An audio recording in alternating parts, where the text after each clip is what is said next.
এই কালি ও বাবা, আমাদের 3 বোনের মধ্যে তুমি কার ভাগ্যে ভাগ্যবান? কালি, লালি, ডালি, তোরা 3 মেয়েই আমার ভাগ্যলক্ষ্মী।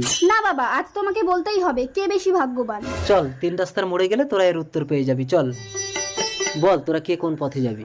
এই হলো 3 রাস্তার মোড়। এই পথে গেলে প্রচুর টাকা পাবি, তোদের সারা জীবনের অভাব মিটে যাবে। এই পথে গেলে একটা পরশ পাথর পাবি, যাকে সহজ সরল মনে স্পর্শ করে যা চাইবি তাই পাবি। আর এই পথে গেলে একটা অন্ধকে পাবি, যে আগে ওই টাকা আর পাথরের মালিক ছিল, এখন সবকিছু হারিয়েছে ভিখারি। বাবা, আমি এই পথে যাব, অনেক টাকা পেলে আমার সারা জীবনের চাহিদা মিটে যাবে।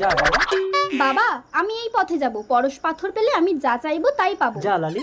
বাবা, আমি এই পথে গিয়ে অন্ধ ভিখারির সাহারা হতে চাই। যা কালি। টাকার ব্যাগ, এত টাকা, আমি যাই। এই দাঁড়াও, এই টাকা এখন সরকারের আন্ডারে। এই টাকা চুরি করার অপরাধে আমি তোমাকে অ্যারেস্ট করলাম।